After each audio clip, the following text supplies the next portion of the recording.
Hey, welcome to another review, and this time this is a different one.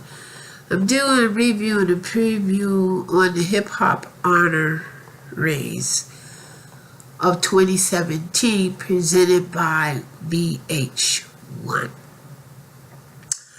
I'm going to say this. I enjoyed the honorees, but I felt that an hour and a half did not do its justice.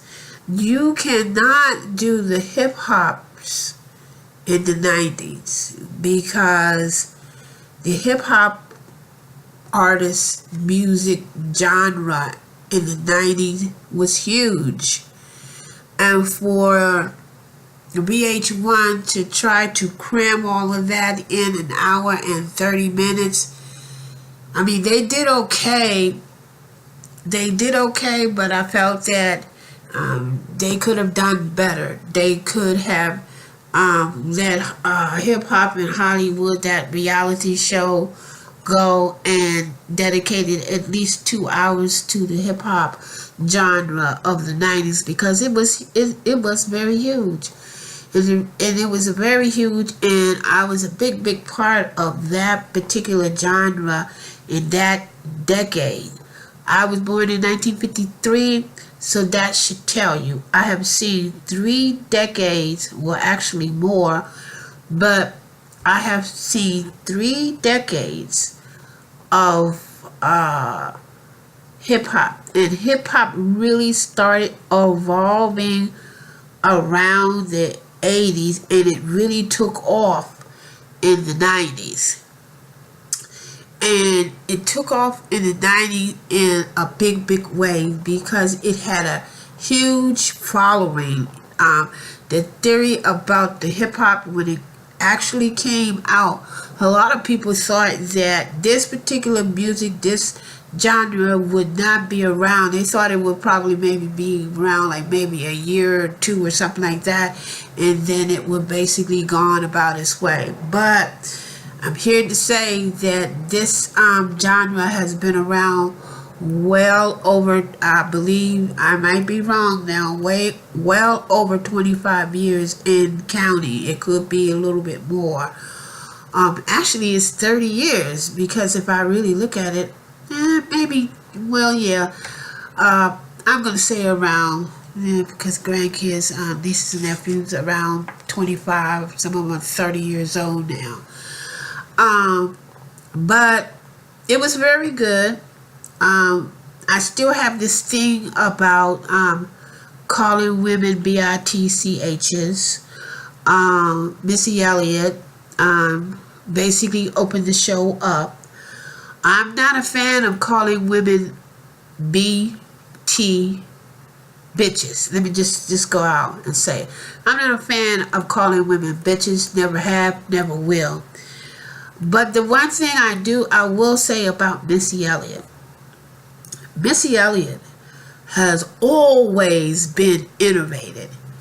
She and still have always been ahead of her time. For her to come out with this is 2017, and she did a good job. I would say she did a good job in her creativity, her visuals is just like on key, on target. She has not, I mean, even though she's been here and there, making a couple of songs here and there, making a couple of music videos here and there, but really she's actually behind the scenes. She's actually producing other young artists and stuff like that. But she was a big part of the 90s.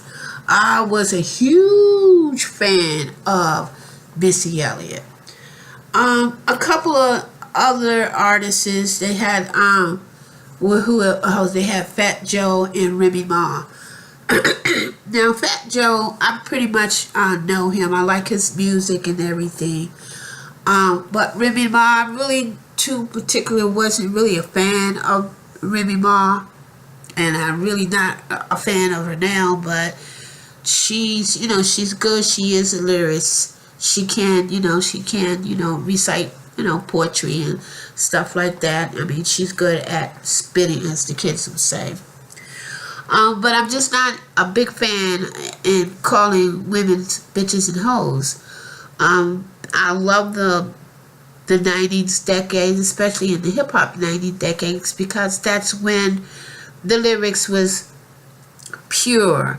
It wasn't so much of drugs. I mean, when we got close to the end of the 90s and we went to 20th, that's when the lyrics began to change. I mean, I'm not really a fan. I mean, I'm a fan, but then I'm not a fan.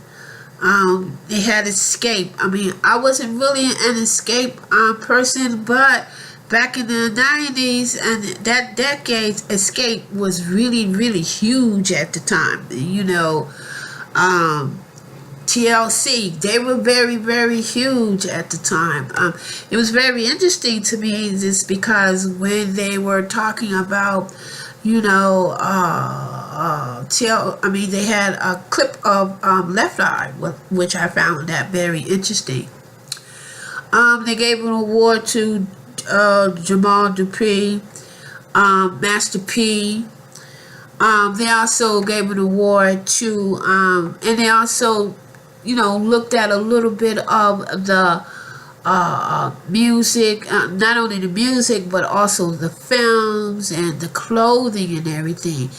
Now, this particular genre is the genre that really made a huge impact when it came to the white kids getting hold of this hip hop music. And when hip hop went mainstream, that's when it really, really started jumping off and went on to another level.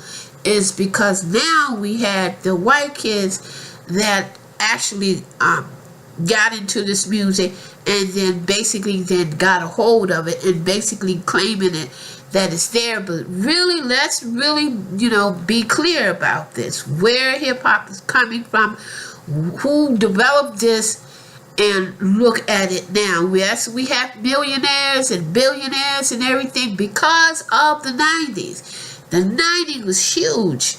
I'm just going to talk a little bit about me because I was a huge fan of Busta Rhymes. Let me tell you, when Busta Rhymes was out there in the 90s doing his thing, when he had his locks and everything, he was on the same line of Missy Elliott because his music, his videos, his lyrics and everything was just basically off the chart. And I was a huge, huge fan. Missy Elliott and Busta Rhymes. Another 90s star, which I didn't really hear them, and that's why I said an hour and a half. It's not long enough when you're looking at this decade, especially this particular decade, just because there was so much good music, not only with hip-hop, but also hip-hop and R&B. The 90s was basically off the chart, off of the chain. And like I said, I remember it very vividly, especially when they were started.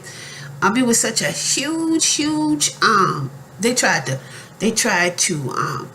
they burned a lot of the hip-hop music. They protested against it and everything. That's when the hip-hop in the 90s got their ratings down, because now you see when you get these DVDs and these CDs, and even when you do the Blu-ray kind of thing, they rate it whether or not if the content is explicit. It's just like, this is in the 90s, this is how hip-hop got its rating, in terms of when you go and buy your music and everything, and you see that little black thing up there where it tells you exactly what the contents is going to be, whether or not it's going to be explicit language and everything. Well, that came in the 90s. That's how the hip-hop, when they started labeling it and when they started putting the bars and stuff on it, that's how they rated the hip-hop music and the lyrics. That came out of the 90s, which you have here today. Now a lot of the stars and stuff. They have Fat Joe and Remy Ma. Remy Ma is cool and everything. Then they had Little Kim and the other artist. I don't know exactly who he was, but they basically bought Little Kim out because one of the people who was very, very good as far as writing their lyrics, and he was very good. I didn't write my notes down because really I didn't really take any notes. I just looked at it, looked at the awards. But all in all, the Hip Hop Honorees was very good. They gave Master P an award. They gave Dupree, I said that earlier, Dupree award, and they gave Martin Lawrence an award. And they also at the end they really honored Mariah Carey. And how they honored Mariah Carey is that she as always, she's making this grand entry, and they honored her. And I will say that Mariah Carey, as far as being innovative and as far as putting hip hop artists on her record, collaboration, she was one of the first one who really started that. I remember one music video, I can't think of it right now, but it was very, very good. So she, was, very innovative about that. But like I said, it was very, very good. I enjoyed it. I hope this gave you a little bit of history of hip-hop honorees. The hip-hop business is huge. And I will say, if it was not for Ron Simmons, Master P, and Ice Cube, and LL Cool, and Busta Rhymes, and Salt and Pepper, TLC.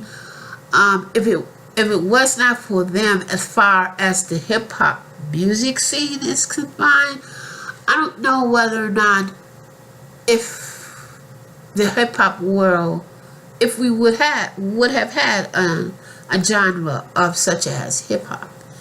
Hip hop is a huge business, and it will continue to be a huge business now that it has gone mainstream. Now that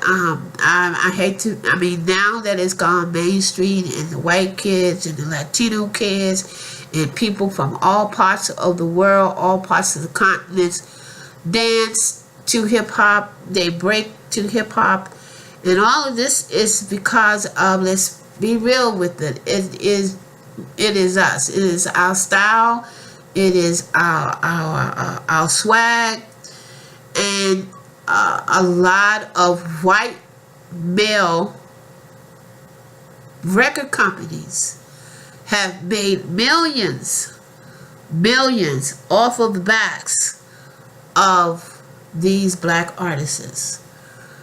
Like I said, they unfortunately, a lot of the young stars, and even now with JC and his 444 and his story of OJ, he's basically still saying that these record companies are still going in, and they're still taking these young artists who don't know anything about the music business, and they are basically making money off of them. And really, it's time to stop giving your craft away from people who really, they're gonna let you make, a few dollars. Yeah, you're gonna make a couple of millions here and there.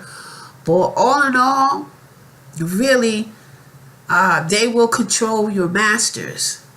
They only gonna give you but so much, but really I appreciate the fact that Prince, this is why he fought to the max in trying to control his music, his creativity, his soul, because his music and everything. So I'm gonna end it with all things Cheryl. The Hip Hop Awards was very good, very good, but an hour and a half is not enough to cover this particular decade.